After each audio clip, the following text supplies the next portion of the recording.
नमस्कार दोस्तों, एक बार फिर से आप सभी का स्वागत है डीएस4 न्यूज़ में। दोस्तों, प्रधानमंत्री मोदी जी की डिग्री को लेकर लगातार अलग अलग तरीके से जो आप देख रहे होंगे कि लोग सवाल पूछ रहे हैं। बातचीत करेंगे, हमारे साथ सैनी साहब जुड़ चुके हैं और सैनी साहब वही हैं जब बनारस में प्रधानमंत्री मोदी चुनाव लड़ते हैं और उनके सामने एक चेहरा काफ़ी ज़्यादा वायरल होता है। वो चेहरा होता है श्याम रंगीला, और श्याम रंगीला के साथ ये कदम से कदम मिला करके लड़ाई लड़ रहे होते हैं। उस वक्त में उनका पर्चा दाखिला भी होता है, फिर बाद में कैंसिल भी हो जाता है। इसलिए हमने सोचा इनसे क्यों ना बात विचार किया जाए डिग्री को लेकर के। आप तो श्याम रंगीला जी के दोस्त हैं, काफ़ी करीबी से जान रहे हैं, मोदी जी की डिग्री पर आपकी क्या राय है? देखिए, मोदी जी की डिग्री पे क्या राय है, मेरी तो वही राय है जो देश की जनता की राय है, कुछ अलग नहीं है।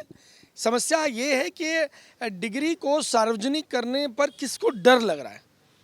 अगर वो डिग्री सार्वजनिक हो जाएगी, क्योंकि अमित शाह जी ने प्रेस कॉन्फ्रेंस में जो आपने बात बोली कि अमित शाह जी ने प्रेस कॉन्फ्रेंस करके बीए और एमए की डिग्री प्रेस कॉन्फ्रेंस करके दिखा दी। और फोटोकॉपी मैं बता रहा हूँ, उन्होंने बोला कि मैं कॉपी भी दे दूंगा, लेकिन कॉपी दी नहीं। जितने पत्रकार वो प्रेस कॉन्फ्रेंस में थे, किसी को उसकी कॉपी नहीं मिली। जब अमित शाह देश के गृह मंत्री कहते हैं कि मैं कॉपी दे दूंगा और वो कॉपी नहीं मिलती है, तो उस कॉपी को वेरीफाई कैसे किया जाए। और एक बात बताइए ना कि यूनिवर्सिटी है या कोर्ट है, हम ये पूछना चाहते हैं कि अगर आप कह रहे हैं कि डिग्री जो है वो सार्वजनिक रूप से दिखाई नहीं जानी चाहिए, तो मैं ये पूछना चाहता हूँ, सरकारी नौकरी के अंदर अगर कोई व्यक्ति ये लिख देता है कि मैं ग्रेजुएट हूँ या मैंने LLB किया है या मैंने फलानी क्वालिफिकेशन की है, तो उसकी सबमिशन क्यों मांगी जाती है भाई। अगर आप उसकी कॉपी लगाए बिना एक चपड़ासी नहीं बन सकते, एक चाय पिलाने वाला मतलब जिसे कहते हैं 4th क्लास के एम्प्लॉय की ज्वाइनिंग नहीं कर सकते, और आपने वो डिग्री की कॉपी लिए बिना किसी को प्रधानमंत्री बना दिया। मतलब एक देश में एक रूपता, एक समान कानून है। नहीं, वो तो ठीक है, लेकिन संविधान में कहाँ लिखा है कि अगर कोई पढ़ा लिखा नहीं है तो प्रधानमंत्री नहीं बन सकता है? तो हम क्या कह रहे हैं कि पढ़ा लिखा नहीं है तो प्रधानमंत्री बने। हम ये कह रहे हैं कि अगर पढ़ा लिखा नहीं है तो भी प्रधानमंत्री बन सकता है, लेकिन इसमें छुपाना क्यों है। अगर आप पढ़े लिखे नहीं हैं, आपके पास डिग्री नहीं है, तो कोई समस्या ही नहीं है ना। लेकिन स्वीकार करने में किस बात का डर है। क्या ये डर लग रहा है कि पढ़े लिखे जो युवा हैं, जो इंटेलेक्चुअल है, जिनको ये समझ आ रहा है कि आज उनका भविष्य खतरे में है, भविष्य बर्बाद होने की कगार पे है, वो ये समझ पा रहे हैं कि कैलकुलेटिव डिसीजन लेने के लिए जो एक ब्रिलियंट माइंड की ज़रूरत होती है किसी पढ़े लिखे व्यक्ति को, वो माइंड कहीं ना कहीं मिसिंग है। स्पीच तो बहुत अच्छी है, स्पीच तो मतलब इतनी बढ़िया स्पीच है, बिल्कुल मतलब शहद में डुबो के, लच्छे में भिगो के, जैसे वो कुल्फी का फलूदा मिलता है ना, वो लच्छे में भिगो के खाने में बड़ा टेस्टी लगता है। लेकिन उस स्पीच को सुनने से क्या युवाओं को नौकरी मिलेगी?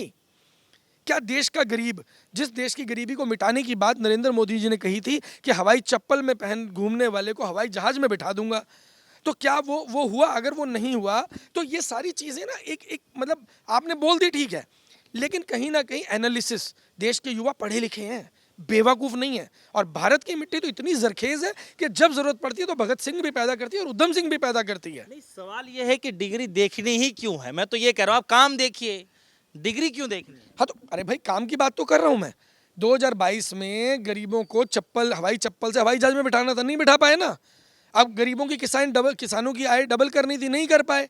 हर किसी को अपना झुग्गी तोड़वा के उसको मकान भी देना था, वो भी नहीं दे पाए। दिल्ली की बात करें, 2500 रुपये हर महिला को देना था, वो भी नहीं दे पाए। सवाल तो डिग्री पर तभी उठ रहा है कि अगर आप काबिल होते, अगर ये सारी चीज़ें आप डिलीवर कर रहे होते। आज आप दिखा रहे 2047 का सपना। 2047 में आधे बूढ़े तो मर चुके होंगे, आधे लोग बूढ़े हो चुके होंगे जो पूछ ही नहीं पाएंगे बात को। और आज के जो बच्चे हैं उनको बहका करके 2047 का सपना दिखाएंगे। 2047 में हम वर्ल्ड पावर बनने वाले, जैसे 100 साल से हमें बेवकूफ़ बनाया जा रहा है लगातार कि जी हम जो हैं वो अखंड भारत का निर्माण कर रहे हैं। अखंड भारत का निर्माण 100 साल से नहीं हुआ और वही अब 2047 का सपना दिखा रहे हैं। और अखंड भारत का निर्माण तो छोड़ दो, इनके पास में एक रोड मैप पूछ लो कि भाई 2000 तुम 100 साल से कहते हो अखंड भारत बनेगा, अखंड भारत बनेगा, अखंड भारत बनेगा। हम समर्थन में अखंड भारत के, कोई रोड मैप है? नहीं है। ऐसे ही 2022 का कोई रोड मैप नहीं था, ऐसे ही 2047 का भी कोई रोड मैप नहीं है। समस्या ये नहीं है कि डिग्री नहीं दिखा रहे, समस्या ये है कि डिग्री की वजह से आज जो संदेह पैदा हो रहा है कि कहीं ऐसा तो नहीं है कि डिग्री फर्जी है और एक अनपढ़ के हाथ में हम देश दे बैठे हैं, इस वजह से डिग्री मांगी जा रही है।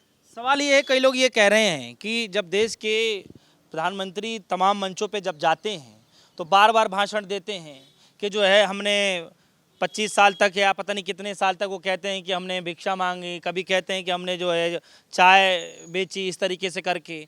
फिर जब हर चीज़ों पे डिटेल दे रहे हैं तो फिर इस पर डिटेल देने में क्या लगता है कि क्या तकलीफ हो रही है? देखो, सबसे पहली बात तो कह रहे हैं भिक्षा मांगी।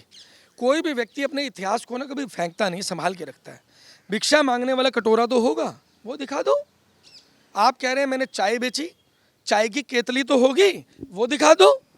क्या बात करें, इतने दिन तक कहाँ रहती है? भाई क्या बात कर रहे हो? मैं एज पता उनकी कितनी होने? मैं बता देता हूँ। मैं ऐसे बहुत सारे लोगों को जानता हूँ। आप अपने पूर्वजों को पूछ कर देखिए, आज भी वो पुराने लोटे, पुराने पतीले, पुराने बर्तन आपको अपने घर के किसी कोने में पड़े हुए मिल जाएंगे। और वो व्यक्ति जो इतने बड़े पद के ऊपर पहुँच जाता है, आप ये कह रहे हैं कि उसके पास कुछ भी नहीं होगा। ऐसा नहीं होता, ऐसा नहीं होता है।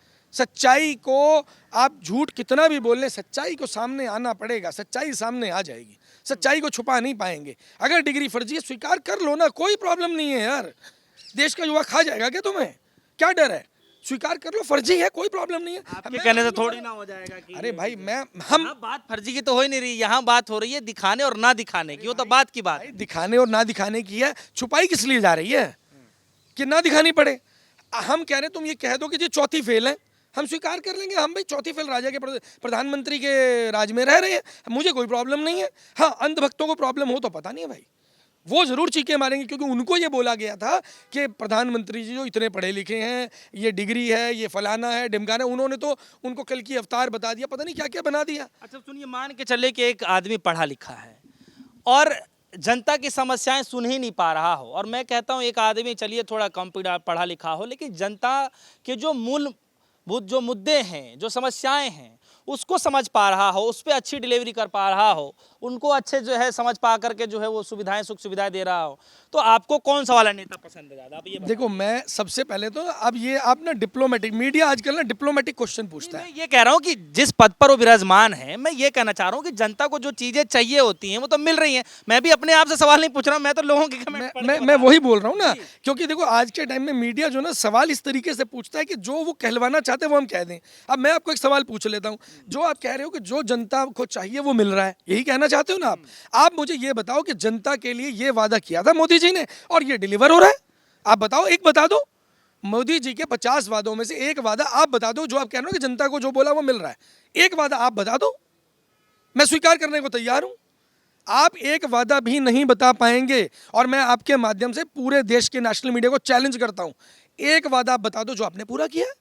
मैं स्वीकार कर लूंगा कि प्रधानमंत्री की डिग्री की जरूरत नहीं है, और मुझे लगता है कि बाकी लोगों को भी हम कन्विंस करेंगे कि भाई क्यों डिग्री मांग रहे हो। वो व्यक्ति जिसने वादा किया था, 15-15 लाख बोले थे, 15-15 लाख सबके खाते में आ चुके हैं।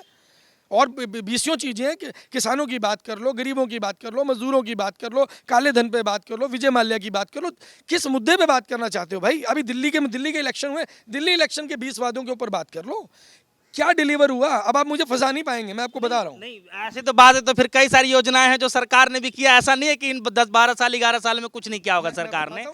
ठीक है सैनी साहब, सवाल है मेरा इतना कि जिस सरकार के पास देश की 140 करोड़ जनता के जो डिटेल्स हैं, हर एक चीज़ की डिटेल सरकार के पास, और सरकार में कौन है? मोदी जी हैं। यानी सारी डिटेल जो है मोदी जी के पास है। क्या आम जनता को मोदी जी के बारे में जानकारी जानने का अधिकार नहीं है? मेरा छोटा सा सवाल है। क्यों नहीं है?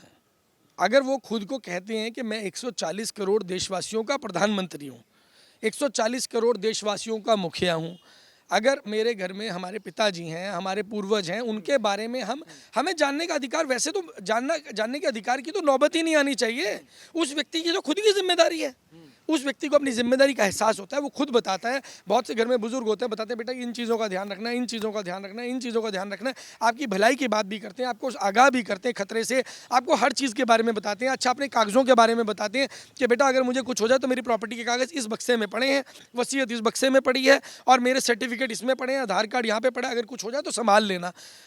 मुखिया की जिम्मेदारी ज़्यादा होती है जी बिल्कुल। और प्रधानमंत्री पद की जिम्मेदारी, उसके तो आप लिमिट नहीं लगा सकते, उसकी जिम्मेदारी तो बहुत ऊंची है, आसमान जितनी ऊंची है, तो उनको तो ज़्यादा बताना चाहिए भाई।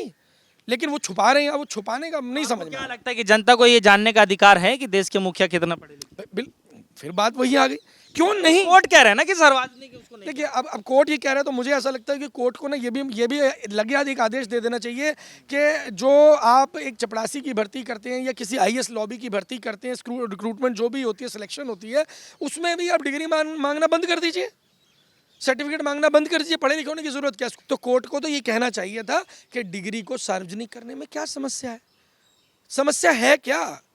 और दूसरी बात वही आती है, अब मैं कोर्ट के किसी जज साहब लेकिन सवाल नहीं करूंगा। ठीक है, सवाल मेरा ये है कि मोदी जी एक बार नहीं कईयों बार परीक्षा पे चर्चा कर चुके हैं, और परीक्षा पे चर्चा कौन करता है आपको भी पता है। आप तो बच्चों के सामने यूं ही नहीं चले जाएंगे, आप भी पूरी तैयारी करे होंगे, आप भी बच्चों की जो फीलिंग्स होती हैं, जो उनको कई चीज़ों पे सामना करना पड़ता है कि कब क्या करना चाहिए, मोदी जी परीक्षा पे चर्चा करते हैं। तो ऐसे थोड़ी ना चले जाते हैं परीक्षा पे चर्चा करने के लिए, इसका मतलब बैकग्राउंड में वो भी मजबूत है। हाँ बिल्कुल, मैं बता देता हूँ कितने मजबूत हैं। अगर मोदी जी स्वच्छ भारत अभियान चलाते हैं, झाड़ू मारने जाते हैं, तो मोदी जी के वहाँ जाने से पहले कचरा फैलाया जाता है, तो फिर उसके बाद मोदी जी झाड़ू लगाते हैं। और ऐसी जो शिक्षा की आप बात करेंगे, शिक्षा पे चर्चा करते हैं, मैं बता रहा हूँ बहुत अच्छे एक्टर, एक नेता जब तक वो अच्छा एक्टर नहीं है ना, तो वो नेता तो नहीं हो सकता। और मोदी जी जितने बढ़िया एक्टर हैं, लोग उनको उतना ही अच्छा नेता मानते हैं। लेकिन ये ज़रूरी नहीं है कि एक अच्छा एक्टर एक अच्छा नेता भी हो। अच्छा नेता बनने के लिए आपको जनता की मूल समस्याओं पे, शिक्षा पे, स्वास्थ्य पे, उनके रोजगार पे, गरीबी के ऊपर, उन चीज़ों पे काम करना पड़ता है। ये नहीं करना पड़ता ट्रंप के लिए जाके नारे लगाओ, ट्रंप जीतेगा तो ट्रंप ही जीतेगा, तो ट्रंप ही, वो ट्रंप के लिए बोल रहे हो, आएगा तो ट्रंप ही आएगी, ट्रंप सरकार। यार ये कोई प्रधानमंत्री के लक्षण है? इतना तो हमारे यहाँ चौथी फेल कोई लड़का होगा ना कि किसी गांव के अंदर रहता होगा, वो भी जाके किसी के लिए नारा नहीं लगाएगा। उसको भी पता होता है मुझे अपना भला सोचना है। और जो देशों के रिश्ते होते हैं ना, वो डिप्लोमेटिक रिश्ते होते हैं, कंट्री वाइज वर्सेस कंट्री। आप इंडिविजुअल पे नहीं जा सकते। आपने वहाँ जाके नारा लगा दिया ट्रंप के लिए, तो बाद में ट्रंप हार गया तो क्या हुआ? रिश्ते खराब हो गए। आपने बाइडन की पत्नी को हीरे की अंगूठी पहना दी। देश का सत्यानाश हो रहा है, देश का भट्टा बैठ रहा है। अगर आज रोजगार नहीं हो रहा है ना, तो ये इसीलिए हो रहा है कि आप निजी हित को साध रहे थे, आप राष्ट्रहित की बात नहीं कर रहे थे। एक आखिरी सवाल है मेरा कि इन तमाम जो चर्चाएं चल रही हैं, ये मसला और बढ़ता जा रहा है मोदी जी की डिग्री वाला, इस पर अगर आपका पर्सनल ओपिनियन जानना चाहूँ, आखिरी राय जानना चाहूँ, तब क्या कुछ कहना चाहेंगे? देखिए, क्या करना चाहिए मोदी जी? देखिए मुझे ऐसा लग रहा है कि मैं अपनी जो ग्रेजुएशन की डिग्री है या मेरी पोस्ट ग्रेजुएशन की डिग्री है ना, वो लेकर के प्रधानमंत्री कार्यालय के बाहर बैठ जाऊँ, एक तख्ती लगा करके, मोदी जी मैं अपनी डिग्री ले आया हूँ, मेरी डिग्री असली है, कृपया करके अपनी डिग्री भी दिखा दो। और मुझे लग रहा है देश के लाखों लोगों को भी अपनी डिग्री लेकर के प्रधानमंत्री जी के कार्यालय पर पहुँचना चाहिए, प्रधानमंत्री जी से मुलाकात करनी चाहिए। भाई हम सब अपनी डिग्री लेकर आ रहे हैं, दिखाने के लिए हमारी ओरिजिनल है और हमें कोई डर नहीं है। और मुझे लगता है कि कोर्ट भी जाने में कोई हर्ज नहीं है। अगर लोगों को लगता है कि कोर्ट की तरफ जाना है, तो जो जज साहब जो ऑर्डर दे रहे हैं उनके पास जाकर के डिग्री दिखाएं हम अपनी, कि भैया हमें अपनी डिग्री दिखाने में कोई डर नहीं है। और इसी तरीके से प्रधानमंत्री जी को कोई डर होना नहीं चाहिए। चलिए, बहुत बहुत शुक्रिया। हमारे साथ सैनी साहब जुड़ रहे हैं, जिनसे हम खास बातचीत कर रहे थे। और सैनी साहब जो है श्याम रंगीला के काफ़ी करीबी दोस्त भी हैं। और आप देख रहे होंगे कि एक तरफ जब मोदी जी चुनाव में खड़े थे, वहीं दूसरी तरफ श्याम रंगीला भी खड़े थे। हालांकि कई सारी अड़चनें आई थी, और इन अड़चनों के बावजूद भी जो आप देखेंगे कि नामांकन करते हैं, उसके बाद जो है उनको कैंसिल कर दिया जाता है। हमने सोचा कि जब प्रधानमंत्री मोदी जी की ही बात है, तो इनसे ज़्यादा कौन ही बेहतर बता सकता है। फिलहाल आप सभी को कैसे लगी सैनी साहब की बात, वीडियो कमेंट सेक्शन में जाकर जरूर बताइएगा। फिलहाल के लिए दीजिए इजाज़त, देखते रहिए न्यूज़। धन्यवाद।